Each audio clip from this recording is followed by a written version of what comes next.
Bom, maravilha. Estamos aqui com o Patercast, mais um episódio. A gente vai falar hoje é paternidade na prática, ou Isso seja, aí, direcionado para homens já casados. top. E a gente vai falar sobre casamento. Então, é um assunto bem amplo, bem relevante. A ideia é a gente não vai conseguir cobrir tudo sobre casamento, mas a ideia é a gente conversar um pouco, trazer um pouco de esclarecimento a respeito do que é o casamento e para que ele serve. Muito bom. Beleza? Beleza. Então tá, meu nome é Antônio Garcia. Eu sou o Felipe Zapolar. Bora. Fê, você fez uma série de pesquisas aí, né? É, Quer eu- começar falando o que que você... vamos trazer um pouco de dado, estatística que a gente levantou aqui sobre divórcio. Porque Tá, falar de casamento, eu acho que beleza. é uma dor, né, que a gente tem hoje. O que eu levantei aqui, que em 10 anos, isso dados brasileiros, Tá. a gente tinha uma média de pessoas casadas, média de tempo das pessoas que eram casadas, que foi de 2010, as pessoas tinham uma média de 16 anos de relacionamento. Então elas tinham um casamento que durava Duravam 16 anos. 16 anos. E agora, dados atuais, isso diminuiu 3 anos. Então a gente tem 13 anos, hoje são 13 anos a média que as pessoas têm casadas dos divórcios, né? Fazendo uma média com o total de divórcios, a média é 13 anos. Cara, você sabe que, falando sobre duração de casamento, eu tô lendo lá uma série sobre os imperadores de Roma. E aí, quando você vê os imperadores de Roma, todos eles têm vários casamentos. Eu fiquei meio assustado. Falei, É mesmo? vários. E aí eles, Tipo, vários quantos, assim? Tipo, três. três, tá? Três, às vezes quatro, e aí um cria o filho do outro, os pais ficavam proibidos de ver os filhos, dependendo do arranjo que era feito. Então, eu penso uma coisa muito interessante, eu tenho conversado muito com a minha esposa sobre o que a cultura judaico-cristã trouxe de civilidade. Hum, Então, deixa eu me explicar aqui, um porque caminho. é um pensamento meio complexo, mas a gente até conversou sobre isso no discipulado outro dia, que é o seguinte: uma sociedade que tem instituições fortes, instituições estruturadas e que duram, tende a ser uma sociedade mais estruturada e mais próspera. Tá. Então tá. Como é que era o casamento na sociedade romana antiga? Estou falando lá da época dos imperadores, Júlio César, tal. Era uma instituição puramente prática para trazer arranjo político para quem estava casando. Então, a mulher não tinha uma opinião a respeito do casamento, o pai arranjava o casamento e a mulher não podia pedir o divórcio. Era só o homem que podia pedir o divórcio. Caraca. Então tem até uma cena interessante do imperador Otávio Augusto, ele tinha uma esposa chamada Lívia. E numa troca de correspondência deles, a Lívia está super insatisfeita com um casamento que ele está arranjando, e ela fala: eu Um gostaria que. outro casamento. É um outro. Ele tá num casamento e ele tá arranjando outro. Pra você ver como era uma coisa prática o casamento.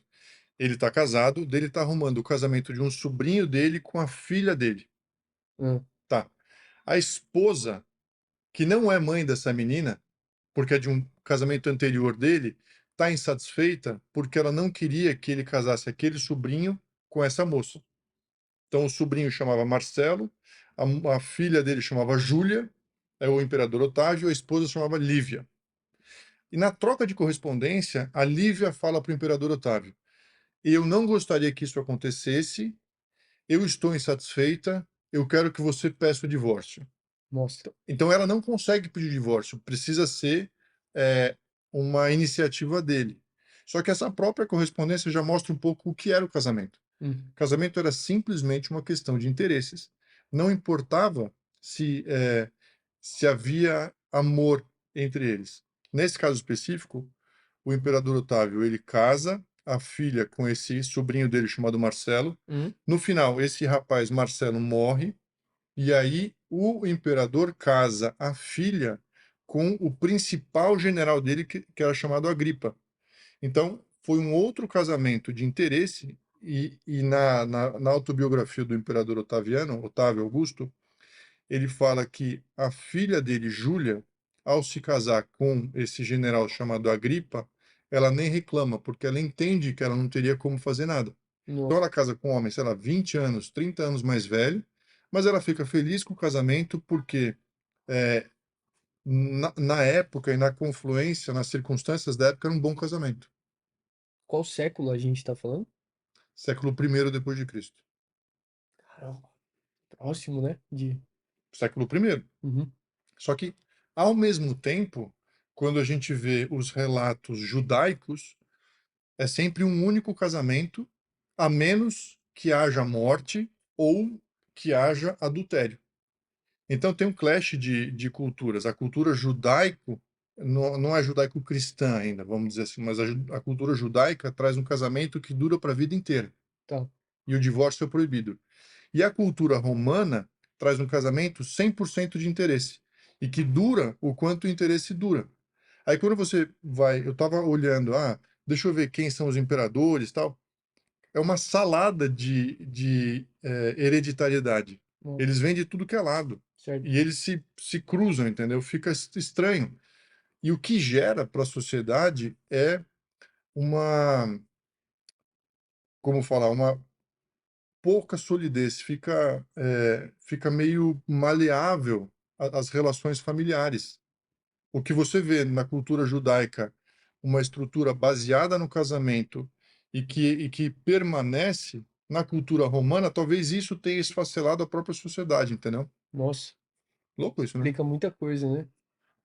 Você vê como você tem uma estrutura forte, uma estrutura que ela é baseada em momento realmente, né?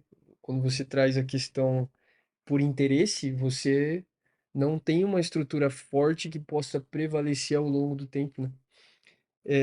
Antônio, beleza, a gente falou aqui da média de divórcio, você falou um pouco sobre a questão histórica. E aqui nessas estatísticas, eu separei as seis razões mais indicadas nessa pesquisa do porquê que ocorre o divórcio. Uhum. Então, eles alegaram falta de comprometimento, né? O motivo do divórcio foi por falta de comprometimento por uma das partes, infidelidade, conflitos porque casou novo, tem essa justificativa também, casei muito novo, financeira e algum tipo de abuso. Esses são as dores que essa pesquisa que eu vi lá é uma pesquisa mundial, é uma pesquisa que traz dados mais globais, assim. Cara, eu tenho uma tendência de achar que é sempre culpa do homem. Não porque de fato é culpa do homem, mas para que o homem eh, pegue a responsabilidade disso, entendeu? Sim. Então, eu acho que antigamente existia uma responsabilidade masculina, mas com um certo abuso. Então a mulher ficava um pouco refém, de como o homem conduzia o casamento. A sociedade hoje, de alguma forma, igualou essas responsabilidades. Então, talvez se a gente fosse olhar quem está pouco comprometido ou quem está traindo, ainda seria um índice maior de homem, mas acho que as mulheres estão subindo esse índice. A meu ver, e aí falando, né, para quem está assistindo, tanto homens quanto mulheres, é necessário mudar um pouco a visão do que é o casamento. Uhum. Então, se a gente tem um propósito de conversar a respeito de casamento, se a gente tem um propósito maior de melhorar a paternidade no Brasil, dentro do assunto casamento, é importante a gente falar, cara, para que serve o casamento? De onde veio esse negócio? Para que serve? Para onde vai? Tá. Se a gente não consegue tratar desse assunto, me parece que o negócio está meio solto, entendeu? Para que casar? Uhum. Cara, uma das coisas que eu estava pesquisando é qual que é a diferença de casamento com união estável. Hum, bom Eles ponto. são muito equivalentes. Sim. É, eu só acho assim, eles são dois institutos super equivalentes em termos de proteção patrimonial, em termos de proibições. Então, por exemplo, um irmão não pode casar com outro, mas então você na união estável também não pode. É, a união estável, ela pressupõe uma divisão parcial de bens, Isso é direito, lei. legalmente. O casamento, o regime básico para todo mundo também é divisão parcial de bens. Para quem não sabe, tem três regimes de divisão de bens dentro do casamento no civil, que é a divisão total de bens, ou seja, que é o mais utilizado hoje em dia, que é eu tenho as minhas coisas, você tem as suas.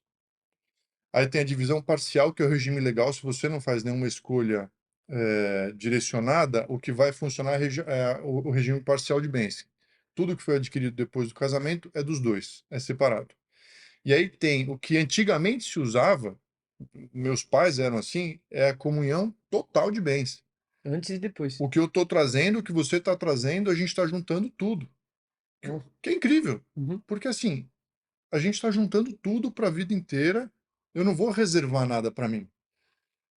A comunhão total de bens é o inverso qual que é o primeiro que eu falei? É, Da separação total. uhum. A comunhão total eu tô full in. Cara, coloquei todas as minhas fichas, eu tô dentro disso aqui 100%. A separação total é o inverso disso, que é assim, Vamos ver. vamos ver. Vamos ver se esse negócio vai dar certo. Uhum.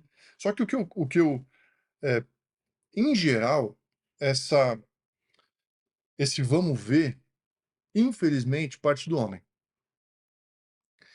E imagina a mulher que está entrando num casamento e quando ela olha pro cara, o cara fala: Cara, vamos ver se esse negócio vai dar certo. Nossa. Então, assim, todo o propósito que a gente entende de casamento, de liderança do homem como um cara honrado e que vai liderar a sua casa tal. Se esse cara já não está entrando com all-in, Uhum. ele espera que a mulher faça isso? Total. A mulher fala: Não, eu não quero. Eu tô tranquila, entendeu? Se você não vai, eu também não quero o seu sobrenome, inclusive. Só que aí, ao longo do casamento, desculpa, eu tô meio logando aqui, mas ao longo do casamento, o que acontece é a mulher, com essa insegurança que ela tem a respeito do cara, ela também se protege. Uhum. Ela também não entra 100%. Só que, antigamente, o cara, ele escolheu o divórcio, ele direcionava o casamento. Hoje em dia, os direitos são iguais, cara. Nossa. Então, o cara fica nessa de não exercer liderança ou não estar 100% dentro do casamento, ele acaba sem os filhos. Porque é muito difícil a guarda ficar com o homem, só se a mulher pisar muito na bola. Então, normal o cara ficar sem a guarda. Uhum. Você vê que é um, é uma tempestade, né? É um horror Nossa. você ficar sem os seus filhos, né? Você Nossa. fez sentido o que eu falei? Fez sentido. Eu lembrei e, que você falou, me fez pensar em semente, né? Quando você entra e já planta uma semente dessa da dúvida, o que que você quer colher com isso?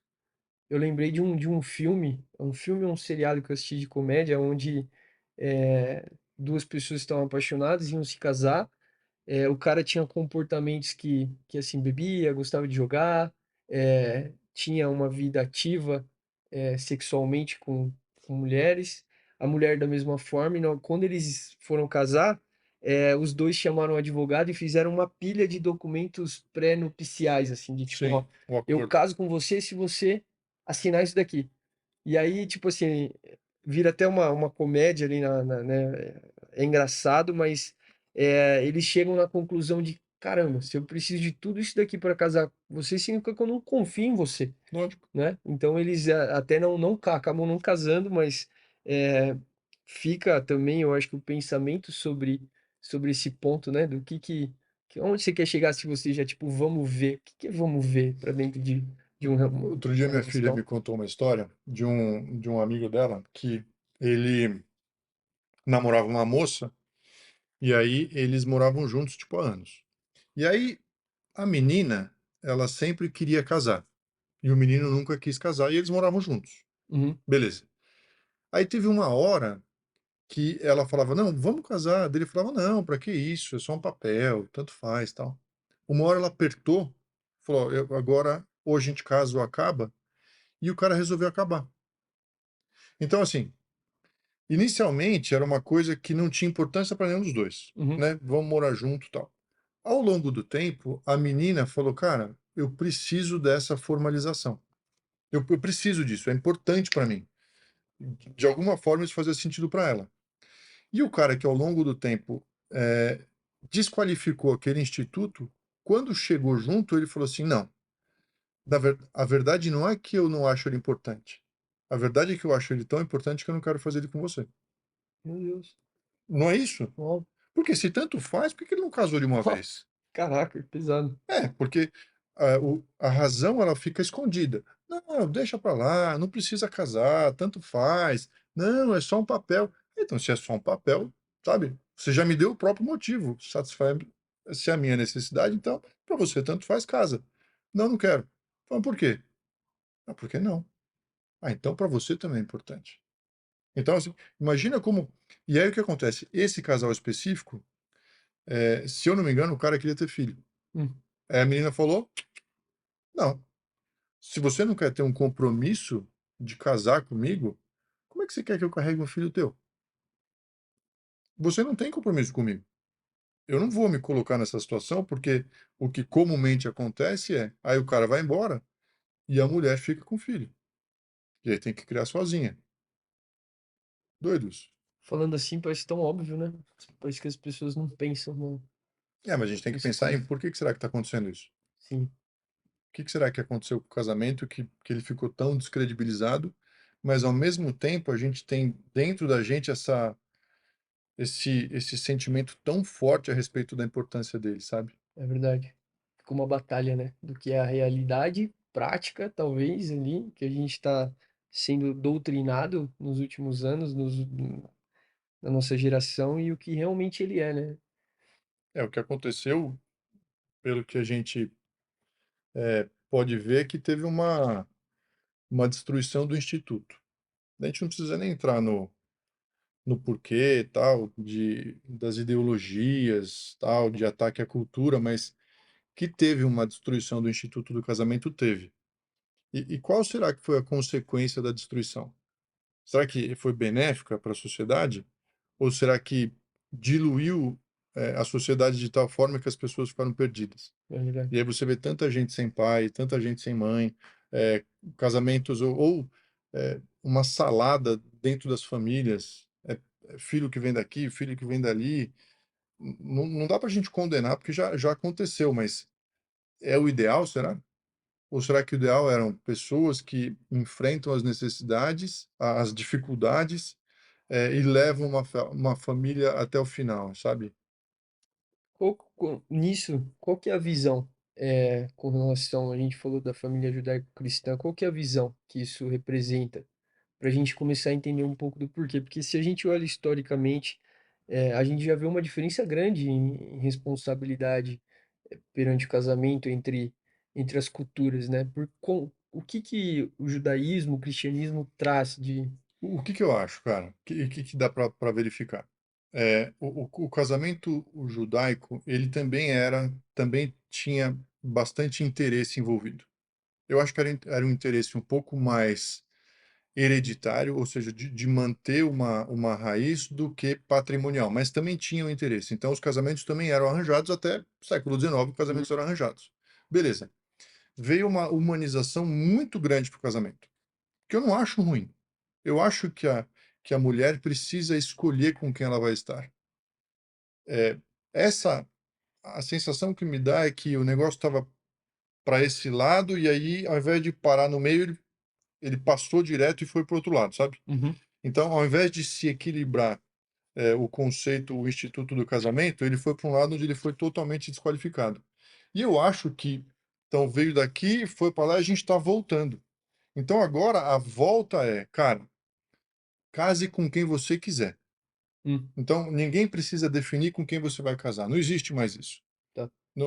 Eu nem imagino eu falando para minha filha com quem ela vai casar. Ela vai escolher. Mas o valor do casamento precisa ser resgatado. Então, quando eu penso, no meu próprio casamento, se a Paula vem para mim e fala: "O que que você acha a respeito de divórcio?" Eu falei: "Cara, é impensável, eu nunca vou divorciar de você". "Ah, mas e se acontecer alguma coisa muito ruim?" "Ah, não vou". "Não, mas e se você parar de gostar de mim?" "Não, eu vou voltar a gostar". "Mas e se eu te trair?" "Eu vou te perdoar". "Não, mas e se eu enlouquecer?" "Vou ficar com você". "Mas se eu ficar em coma?" "Eu vou cuidar de você até o final". "Mas em qual situação você vai separar?" "Nenhuma". E as pessoas confundem a disposição que você tem com a concretização daquilo. Então, o fato de eu estar disposto a estar com ela a vida inteira gera, o ambiente e gera o sentimento necessário para que aquilo dure. Muito bom. Então, o medo do divórcio faz com que as pessoas já coloquem, Uma hipótese, né? Um caminho. isso. Eu não vou ficar para sempre. Se você fizer isso, eu vou divorciar. Uhum. Quando na realidade eu falo assim, eu não vou divorciar de jeito nenhum. E quando isso vem do homem para a mulher, gera na mulher a segurança necessária para que ela fale: "É isso que eu preciso". Nossa, isso é muito forte. Então, só para completar aquele raciocínio, o casamento veio de uma coisa artificial, passou por uma coisa, me parece, natural e volitiva, ou seja, que as pessoas têm vontade. A gente precisa agora resgatar o que significa o casamento. Então, tudo bem que você quer casar, mas você sabe o que significa isso? Hum, Ou então, você que já está casado, você sabe qual que é a importância disso, cara?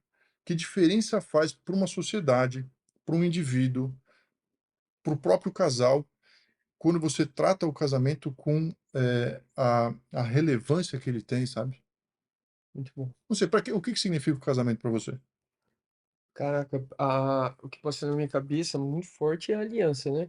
Uma aliança de um compromisso que você faz com alguém que você escolheu. Então é um compromisso, uma aliança eterna. Isso é o que eu vejo, assim, né? Você entra em algo. Eu gostei do que você falou, porque assim, você não tem plano B, é um plano A, né? Hum, Plano A e você considera ele até o fim, mas uma coisa para mim que é muito marcante a gente romantiza bastante, né? Isso. E eu vejo que a prática, ela é uma escolha. Ela não é, né?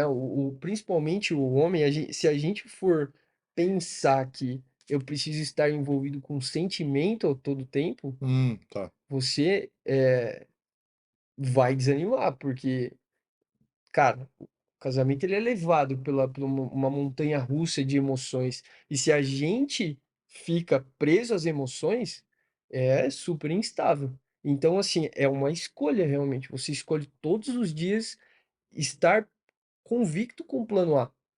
Independente do momento da vida, se está em crise, se não está, eu creio que realmente é baseado no a nossa convicção com o plano A.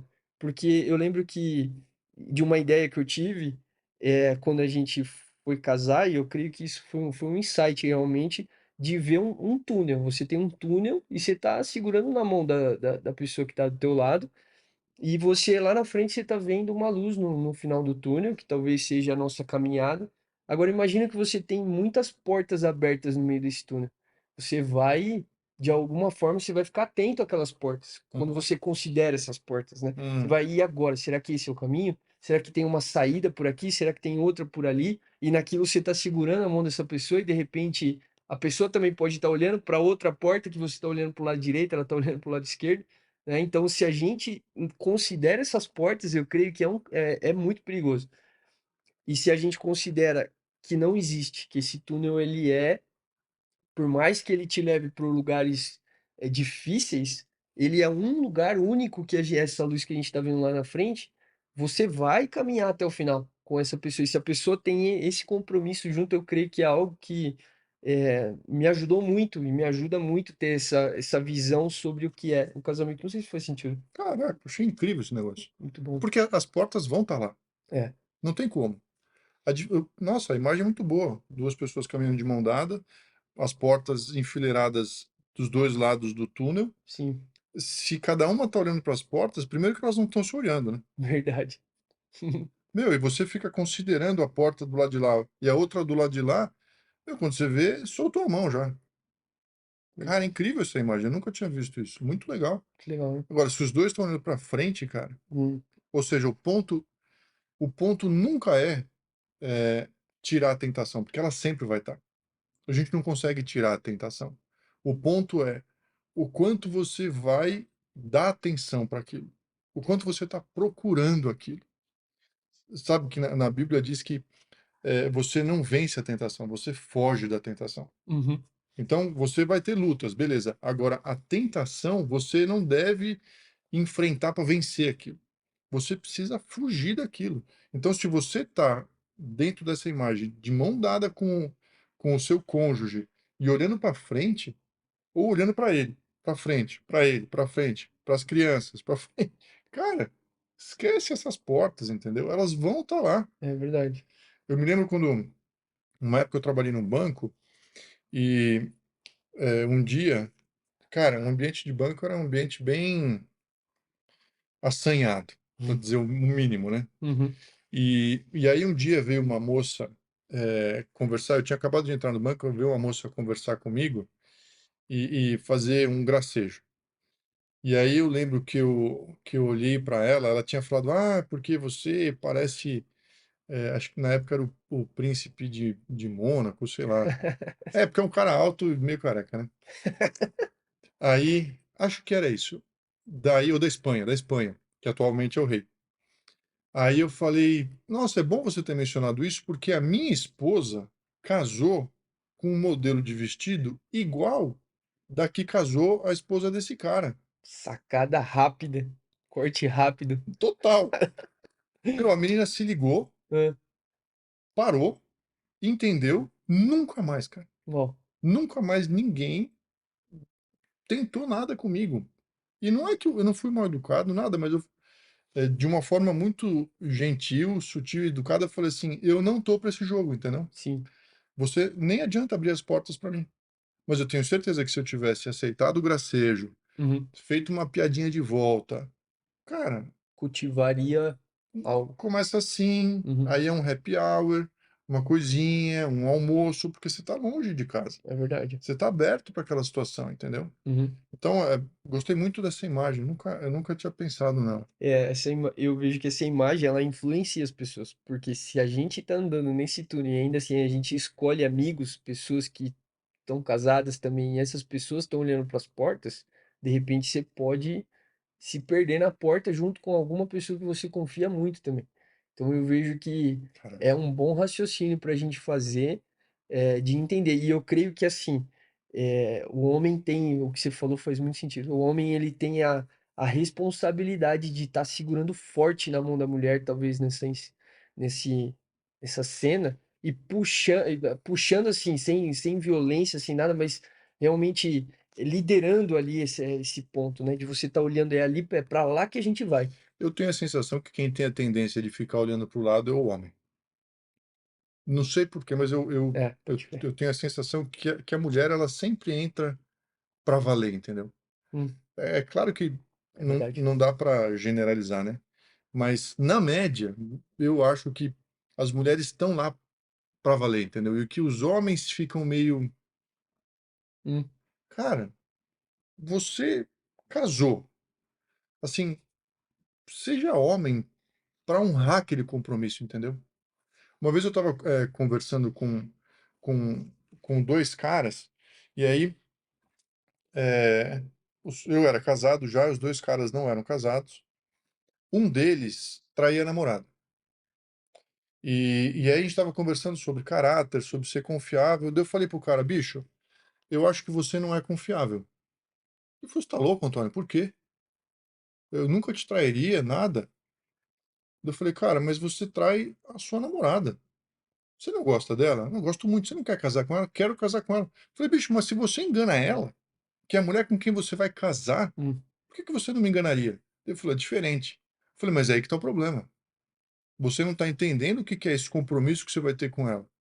É muito mais forte do que o comigo. sim, Caraca, a gente se conhece há sei lá quanto tempo, eu não vou ficar a vida inteira com você. Agora, ela é a mulher, cara, que vai ser mãe dos seus filhos. Você vai, em teoria, passar a vida inteira com ela. Como é que você engana ela? muito. Então, para os homens, eu falo, cara, não engana a sua esposa. Ela é a pessoa mais. Meu, e quando você cuida bem da esposa, quando você investe nela, quando você cuida dela, quando você trata dela, dá atenção, parece que você ganhou o melhor aliado, sabe? Sim, Porque as mulheres, de fato, elas estão comprometidas com o negócio. Elas matam e morrem pelos maridos. Elas só não fazem isso e ficam muito frustradas se elas não veem a contrapartida. é verdade. É Eu verdade. queria trazer um assunto que foi uma coisa que Quando eu casei, eh, eu nunca traí namorada, nunca gostei de trair. Tinha preguiça desse negócio de trair, ficar mentindo. Eu não tinha grandes valores, mas eu simplesmente achava: "Meu, ficar mentindo, sabe, como é que eu vou segurar a mentira, e tal?". Aí depois que eu casei, tinha valores mais nobres, né. E aí, amigos da época antiga falavam assim: "Antônio, agora que você casou, vai ser para sempre? Vai ser para sempre. E você vai ter vida sexual com a mesma pessoa para o resto da vida?". Eu falei: "É".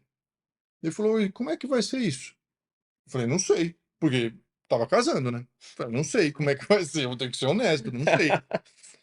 Bom, eh, mas eu tinha o compromisso de manter isso. Inclusive, para os homens que casam e que tiveram uma vida anterior promíscua, é necessário uma ressignificação do que é sexo. Então, Faz muito experiência sentido. na minha experiência, eu não casei virgem e com poucas, experiências, muito pelo contrário. Então, quando eu entrei para o casamento, eu precisei ressignificar o que queria dizer sexo, que sexo não era só prazer, que sexo era intimidade, sexo era comprometimento, sexo era amizade, sexo era o prazer do outro e não só o meu. Ó. Beleza. Então, tenho lá a pergunta do cara: Hum, "Como é que vai ser?". Cara, depois de 18 anos, que eu tô casado, agora vou fazer 18 anos de casamento. A a minha experiência diz que, se você consegue ressignificar o que é o sexo, e se você consegue ter amizade, eh, intimidade, o que as pessoas acham que é um ato simplesmente de prazer, passa a ser uma celebração do casamento. ó. Não é só uma coisa que termina como uma comida que você enjoa. Não, é como se você passasse a apreciar cada vez mais aquela atividade. É uma amizade que cada vez cresce mais. Então, bom, os homens são amigo, às vezes tem um amigo que dura a vida inteira. Pô, você nunca enjoou desse cara? Não, pô. Cada vez você conhece mais, ele Uhum. te conhece mais, a amizade vai crescendo, vai ficando cada vez mais interessante.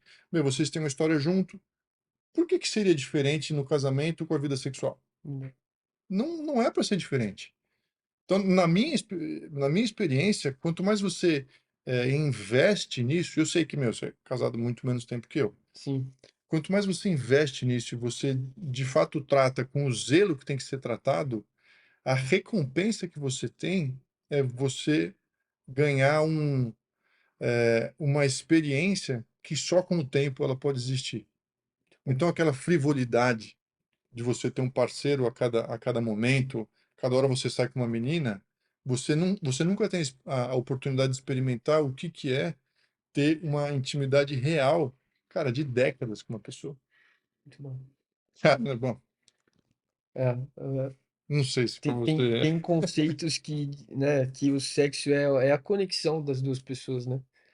ah, E tem algo que, se você analisar, né, que quando você tem relação sexual com uma pessoa, né, para quem é casado tem com a esposa, quem pratica fora do casamento, você tem uma relação, você tem uma conexão com a alma daquela pessoa.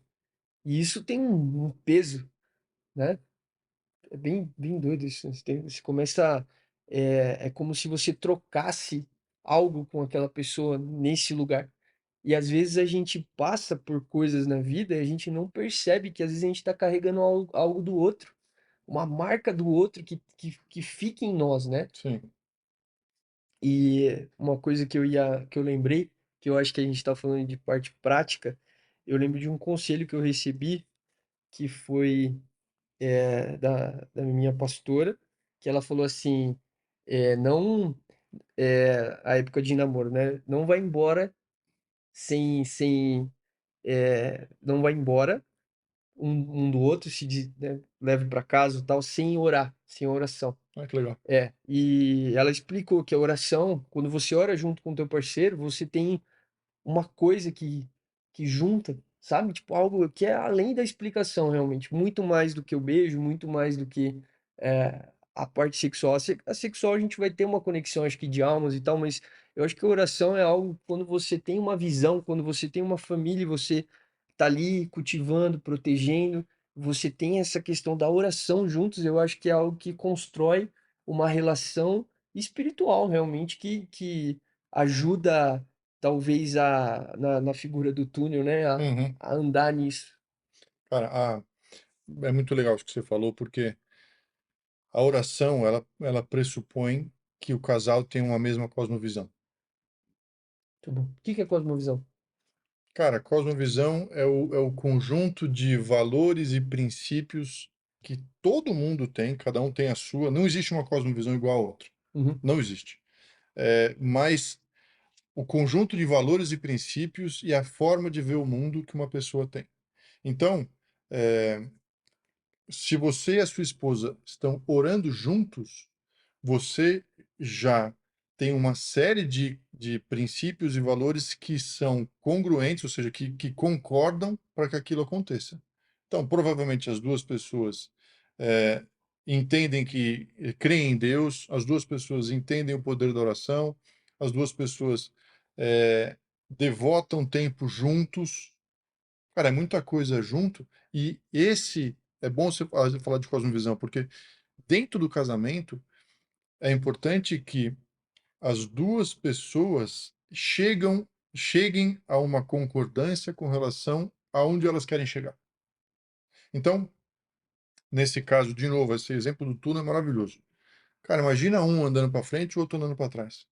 Nossa, tem o sentido inverso ainda, né? Verdade. Pode acontecer, cara. Uhum. Não é que eu estou olhando, não quero ver as portas, mas eu não quero ir para frente, porque na verdade não é uma luz, aquilo é um trem vindo. Vamos correr para trás. Ó. Cara, cada um puxando para um lado. Uhum. Então, eles estão com ideias diferentes. Não, tudo bem, pode ser um trem vindo, mas vamos junto para frente ou vamos junto para trás. Vamos entender junto o que está acontecendo e não cada um para um lado. Sim. Isso acontece muito nos casamentos, porque as pessoas elas simplesmente não conseguem discutir e concordar. Então, a gente fala muito a respeito de tese, antítese e síntese. O que quer dizer isso? E até um ponto para os homens é muito importante. A mulher, ela naturalmente é mais crítica. Acho que todo mundo consegue concordar com isso. Beleza. Em sendo crítica, ela tem uma naturalidade em trazer contraponto nas coisas que estão acontecendo. O homem inseguro, do qual eu já fiz parte, talvez ainda faça, estou melhorando, o homem inseguro não gosta de ser criticado. Uhum. Então tá, então você tem uma opinião, a sua mulher vem falar, eu não concordo, e você fala, mas que saco, você não concorda com nada, tudo que eu falo não está errado. Tá. O que eu aprendi? Que essa discordância da mulher, então você trouxe uma tese, a mulher traz uma antítese, ou seja, ela traz uma opinião contrária. Quando você aprende a utilizar isso a seu favor, isso chama dialética, vocês vão pegar a tese e a antítese e vocês vão fazer com que a ideia cresça para uma síntese. Então, ao invés de você olhar a sua mulher como uma pessoa que sempre critica, faz o inverso. Fala assim, gostaria de saber a sua opinião a respeito desse assunto. Ao invés de falar, pensei e vou fazer isso, você fala assim, estou pensando em fazer tal coisa, o que você acha? Uhum. Cara, muda tudo. Sim. Que é o que a gente faz com os nossos amigos. Meu, o que você acha disso? Com a esposa, elas têm um dom É bem isso mesmo. de, cara, não, isso aqui pode ser que dê certo, isso aqui não. Então, eu tenho um acordo com a Paula em casa que é, quando eu trago as possibilidades, eu aprendi a trazê-la para o jogo, falar, meu, o que você acha disso? Ela está livre para criticar. Não, isso aqui faz sentido, isso aqui não faz, tá, tá, tá, tá, tá. Tem dias que eu falo, cara, hoje não é dia. Hoje eu não, vamos deixar para depois você critica tudo, entendeu? E ela já entendeu que tudo bem. Mas nos dias que, meu, precisamos tomar uma decisão. Pensei nisso, o que que você acha? Cara, ela começa falar várias coisas. E a gente chegou, esse é o nosso combinado dentro do casamento, que a decisão final vai ser minha. Ela falou: "Tudo bem, eu quero que você tome a decisão final e se responsabilize pela decisão final. mas porque eu quero ter liberdade para aventar todas as possibilidades Hum. e trazer uma ajuda para você tomar uma decisão. Nossa, isso evita muita coisa, né? Cara, beleza. Porque daí quando a gente tem que tomar grandes decisões, a gente consegue discutir tudo e eu falar: "Pá, eu sinto que é esse caminho". Uhum. Ela fala: "Você tem certeza?". Porque ela já sabe que não é uma questão de orgulho e teimosia, porque a gente discutiu. Então tá bom, daí a gente abraça a solução, entendeu? Nossa, muito bom. Eu acho que nesse lugar você consegue se livrar de vaidade e orgulho também, né? Porque se você já está constantemente se inserindo nesse lugar, não faz mais parte, talvez, eh, sei lá, o teu ego querer estar certo, né? Que é aquilo que a gente falou em outros Sim. episódios. Às vezes a gente tem um anseio por sempre querer estar certo, principalmente quando talvez o termo é casamento.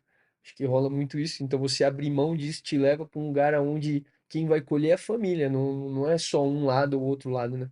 Pois é, por isso que a coisa está toda conectada. Quando você consegue ver o casamento como uma coisa que é para sempre, e estável, parece que não adianta você ficar se digladiando, dia e noite, uma coisa que vai durar para sempre. Cara, uma hora você tem que abaixar suas armas e falar assim: "Meu, a gente precisa chegar num acordo". Eu acho que não tem.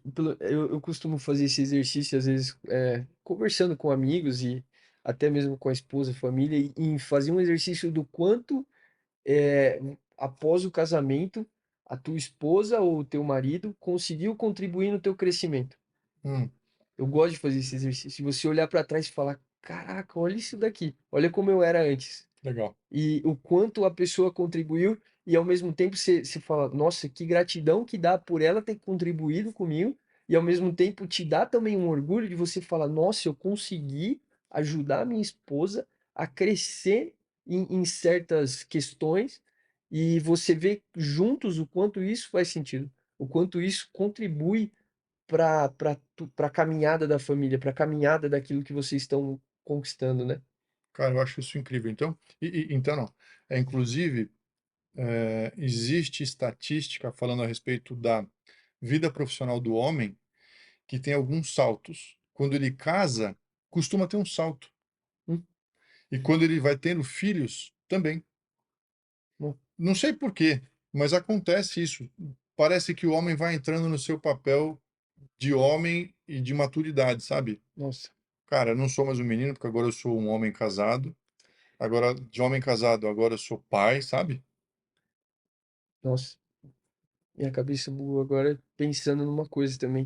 Que- Eu vejo o quão a gente é responsável pelo nível intelectual da nossa casa. Na verdade, é bem profundo isso. Eu creio que a gente precisa, sei lá, influenciar dessa forma os homens, porque o homem, às vezes a gente escuta casos do homem depreciando a mulher, sendo que a responsabilidade por elevar a régua da casa, da nossa casa, é nossa, cara. Se a nossa esposa não vê a gente lendo, não vê a gente buscando, não vê a gente se. Ah, Ah, então eu vou ela não vai perguntar. fazer. Então o que que você acha do videogame? Ah, o videogame.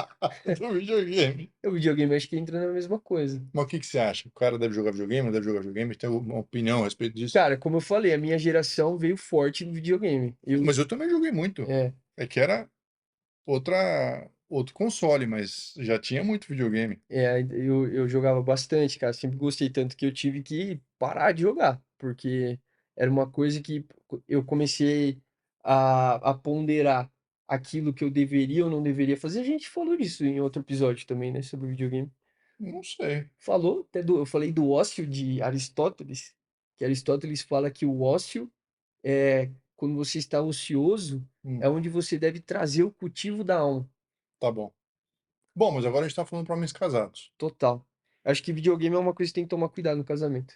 Não, porque quando eu falo mal de videogame, eu falo: "Ah, porque Que você é é velho". crítico, porque você não joga. É, porque você é velho, você não sabe, mas eu sei muito bem o que é videogame, mas, eu queria ver a tua opinião, porque você tá casado há quantos anos? 5, 6, sei para 6, 5 Tá, para é um 6. terço do que eu tô casado. Sim, Então você é da geração muito mais próxima, talvez, de quem tá ouvindo aqui. total, Eu total. não acho que os caras de 45, se bem que tem vários caras de 45 que jogam muito videogame, mas eu não acho que os caras da minha idade estão jogando tanto. Hum, Agora, os caras da tua idade, às vezes isso é uma discussão, dentro de casa, hum, porque as mulheres reclamam.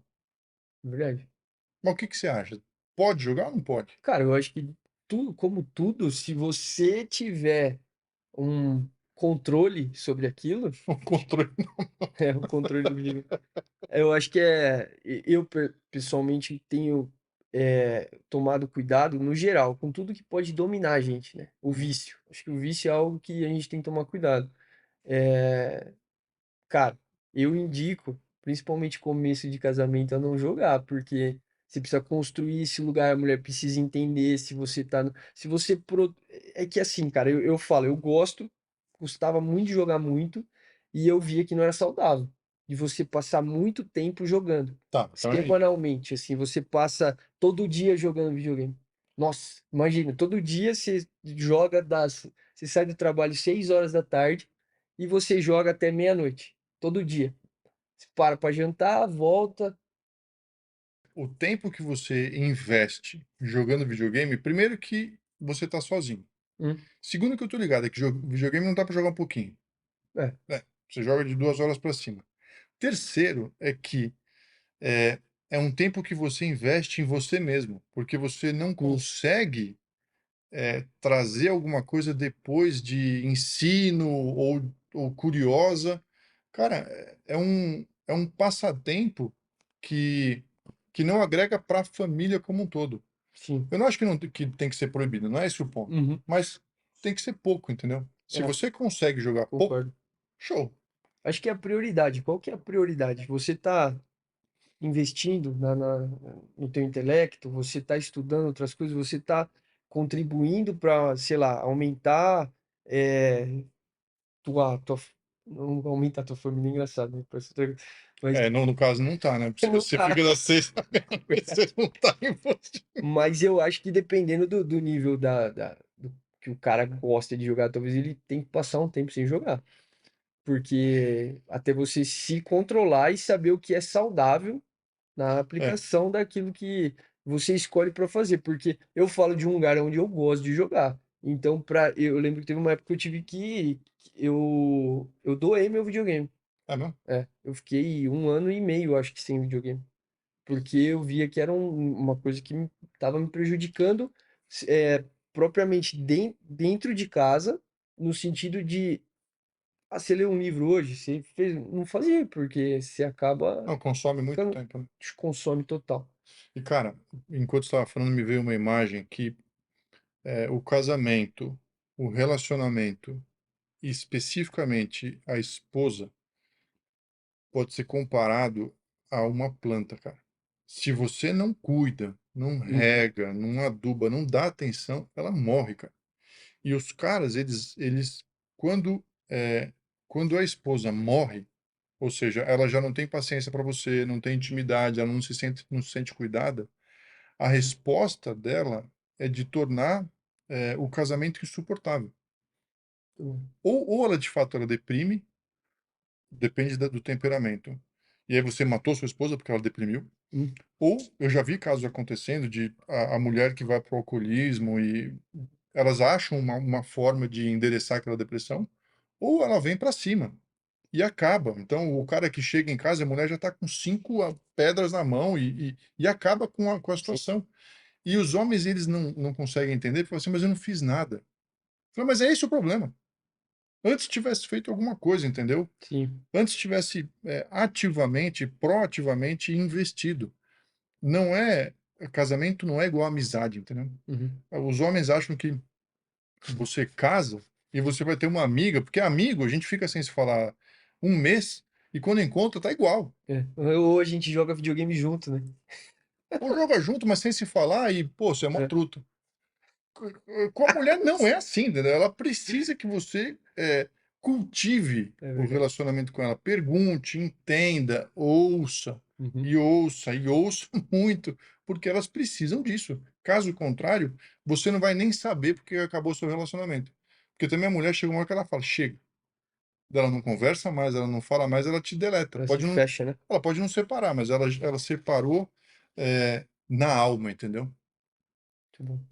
Bom, acho que falamos bastante, hein? Falamos. Tá bom. Quer falar mais alguma coisa? Ah, eu acho que encaixa pra gente fechar o, o bom senso. Porque se a gente for falar de Eu perguntei para quando eu vi que a gente ia falar sobre casamento, você às vezes passa por algumas mulheres casadas próximas, e aí, a gente vai fazer um podcast sobre isso, o que que você quer ouvir? Ah, fala pro meu marido ter mais bom senso, porque é uma coisa que eu acho que a gente tem que ter muito bom senso, porque fazer leitura da Cara, bom senso não vem no nosso cinto de utilidades, não entendeu? vem, né? Aprender a fazer leitura, cara, das pessoas, do ambiente, das necessidades, daquilo que precisa estar fazendo. Eu acho que isso Eu concordo, é uma habilidade para um pai, para um marido eu que é concordo. muito importante. É um pouco de você sair de você mesmo para entender o que está acontecendo no ambiente. Isso que para mim é o bom senso, sabe? Olha, porque o homem tem essa capacidade, mas Tem. ele precisa querer, entendeu? Então eu acho que é uma trajetória de menino para homem, é você entender o seu ambiente, entender o que está acontecendo e fazer o que é certo e não o que você quer. Talvez seja uma boa forma de você definir bom senso é faça o certo. Não faça o que é mais agradável, não faça o que é mais fácil, não faça o que é mais gostoso, Uhum. faça o que é certo. Boa? Fechou. É isso então. Show. Galera, valeu. A gente se vê na próxima. É isso aí. Obrigado, pessoal. Até mais.